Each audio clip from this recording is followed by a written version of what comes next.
और हमारी कलम को देर नहीं लगेगी, कलम चलेगी और पैसा पहुंचेगा और काम शुरू होगा। प्रधानमंत्री जी कहते हैं कि 140 करोड़ लोगों की उम्मीदें हैं। खेल में निवेश कोई घाटे का सौदा नहीं है। मैं सरकारों को कहना चाहता हूँ, 20 लाख रुपए, 30 लाख रुपए, 250 करोड़ रुपए काट दिए। जितनी हिम्मत किसान करता है उतनी हिम्मत खिलाड़ी को भी रखनी पड़ती है। ये पैमाना नहीं है कि आपकी जाति क्या है, हारने के बाद भी हिम्मत करनी पड़ती है, फिर उठना पड़ता है। इनकी बहनें आई हुई थी, इनकी एक बहन मलकपुर गांव में भाई हुई है। मलकपुर गांव का भी अपना एक, जानते होंगे सब लोग, मलकपुर गांव का भी एक इतिहास खेल से जुड़ा हुआ है। मुझे बहुत अच्छा लगा, जितेंद्र जी ने मेरे लिए गुड़ भी मंगवा के रखा हुआ था, कोई स्पेशल गुड़ बनवा के रखा हुआ है, मैं वो भी लूंगा।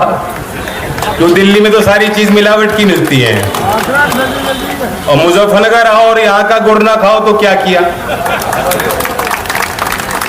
मैं दिल से धन्यवाद देता हूँ आप सबको। मातृशक्ति भी यहाँ है। पुनीत ने ये बात जो छेड़ी है कि किसान परिवार के जो अगली पीढ़ियां हैं वो क्या करेंगे, ये बुनियादी सवाल है।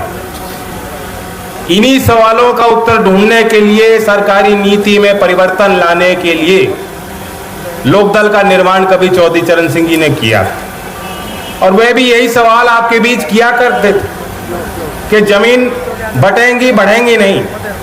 जब वो हिदायत देते थे और बताया करते थे किसानों को कि एक तो राजनीति पे अपना स्थान बनाओ, और दूसरा अगर परिवार में बच्चे हैं तो उनकी शिक्षा तालीम पे भी ध्यान दो। सब लोग खेती नहीं करना चाहेंगे, ना कर पाएंगे। दूरगामी परिणाम उस सोच के आज ये है कि हम वो देखते हैं, हमारे आंखों के सामने वो चीज होती, सच्चाई बनती दिख रही।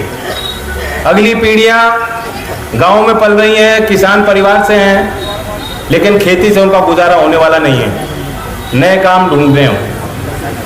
और सबसे अच्छा तरीका है, जो अगली पीढ़ी जो चाहती है कि समाज के जो पुराने बंधन हैं उनको तोड़ दिया जाए, जो जंजीरें हैं, जो बोझ हैं, जो बातें खराब हैं, जो उनसे छुटकारा चाहते हैं नौजवान, सबसे अच्छे तरीका है खेल का मैदान। खेल के मैदान में किसी जात से हो, किस धर्म में मानते हो, कम मानते हो, ज्यादा मानते हो, इबादत करते हो, नहीं करते हो, कोई मायने नहीं। खेल के मैदान में सीधा देखा जाएगा, हार जीत का पैमाना ये है कितने आपके अंदर हुनर है, कितनी आपने मेहनत करी, कितनी तपस्या की। ये पैमाना नहीं है कि आपकी जाति क्या है, वो नहीं देखा जाएगा।